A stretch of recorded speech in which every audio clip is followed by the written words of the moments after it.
గురుగారు, ఈరోజు సంభవించే చంద్రగ్రహణం మన భారతదేశంలో కనిపిస్తుందా? గ్రహణ సమయం ఏమిటి? ఈ గ్రహణం సమయంలోనే పాటించవలసినటువంటి నియమాలు ఏమిటి? గ్రహణం కనిపిస్తుంది. ఇది చంద్రగ్రహణం. కనిపించే సమయం కేవలం 27 నిమిషాలు మాత్రమే. గ్రహం అంటే గ్రహించేది అని అర్థం. భూమి, సూర్యుడు, చంద్రుడు ఈ మూడు ఒక వరుసలోనికి రావడమే గ్రహణం. ఒక వరుస అంటే సమాంతర రేఖ కాదండోయ్. 5 నుంచి 13 డిగ్రీల ప్రమాణంలో ఈ మూడు ప్రతి నెల పౌర్ణిమ అమావాస్యలలో ఇలా సంచారం చేస్తూనే ఉండగా ఒక 60 నెలల కాలంలో 72 గ్రహణాలు ఏర్పడతాయి అని మనకు జ్యోతిర్విజ్ఞానం తెలియజేస్తుంది. కాబట్టి ఈ గ్రహణాల గురించి పెద్దగా మనం బెంగ పెట్టుకునే అవసరం లేదు. సూర్యగ్రహణం, చంద్రగ్రహణం ఈ రెండింటిలో సూర్యగ్రహణం కనిపించే చోట ప్రత్యేకంగా దీక్ష స్వీకరించి జపం చేసుకోవడం, మౌనవ్రతం పాటించడం, ఏదో ఒక చోట ఇదమితంగా స్థిరమితంగా కూర్చోవడం ఇలాంటివన్నీ ప్రాచీనులు చెప్పారు. కనిపించే గ్రహణాలని మాత్రమే మనం పాటించాలి. ఈనాటి కాలంలో సమాచార లభ్యత ఎక్కువైన నేపథ్యంలో ప్రపంచంలో ఏ కోణంలో, ఏ దేశంలో, ఏ ప్రాంతంలో ఎక్కడ ఏది జరిగినా ఇట్టే తెలిసిపోతుంది మనకి. దాంతో మన మనసులో గాభరా, ఆందోళన. కనిపించేది మాత్రమే మనం పాటించాలి.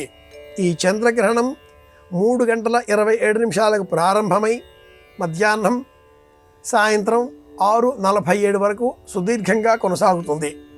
అయితే భారతదేశానికి సంబంధించినంత మేరకు అందులోనూ తెలుగునాట సాయంత్రం 6 గంటల 20 నిమిషాలకు చంద్రోదయం అవుతుంది. అంటే మనకు కనిపించే సమయం 6:20 నుంచి 6:47, 27 నిమిషాలు మాత్రమే. ఇది కూడా సింహరాశిలో. ఆ రాశి వారికి మాత్రమే దానాలు, ధర్మాలు అని కాకుండా అందరూ పాటించండి. ఎక్కువ తక్కువ అని కాకుండా సూర్య చంద్రగ్రహణాలలో చంద్రగ్రహణ ప్రభావం చాలా తక్కువ. ఎలాగూ సాయంత్రం వేళ కాబట్టి దేవతార్చన చేసే చోట దీపారాధన చేయడం, మౌనంగా కూర్చోవడం. 6:20 కంటే పూర్వమే సాధకులు, నైష్ఠికులు జపాలు చేసే సంప్రదాయాలు కలవారు స్నానం చేస్తారు. అరగంట కాగానే విడుపు స్నానం చేస్తారు. సర్వుడు అందరూ కూడా గ్రహణ సమయం ఆశౌచ సమయం కాబట్టి మౌనంగా ఉండాలి.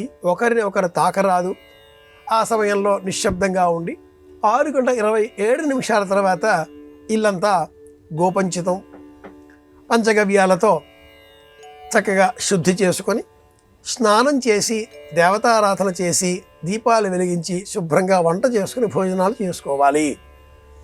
మధ్యాహ్న సమయం 1 గంట లోపల స్నానాదికాదులు, భోజనాదికాదులు పూర్తి చేసుకుంటే మంచిది అంటుంది శాస్త్రం.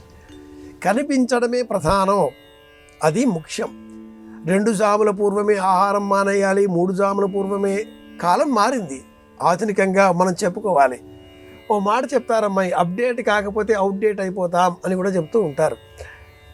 ఆహారం తీసుకుంటే రోగకారకం అవుతుంది. కానీ ముందుగానే మనం రోగపీడితులమై ఔషధాలు స్వీకరిస్తున్నాం. గర్భిణులు, బాలురు, బాలికలు, మహిళలు, వృద్ధులు ఇలాంటి వాళ్ళందరికీ ఈ నియమాలన్నీ కూడా వర్తింపజేయడం చాలా కష్టసాధ్యమైన విషయం. గర్భిణీ స్త్రీలు గ్రహణ సమయంలో 6:20 నుంచి 6:47 ఈ అరగంట సేపు ప్రశాంతంగా ఓ చోట కూర్చుంటే చాలు. అంతా వారు మాత్రమే కాకుండా అందరూ కూర్చోవాలి అని మనకు శాస్త్ర ప్రమాణం. మౌనంగా ఉండడమే భగవంతుడి కరుణకు హేతువు. మౌనంగా ఉండాలి, కదలికలు తగ్గించుకోవాలి, ఒకచోట కూర్చోవాలి. ఇది ముఖ్యం.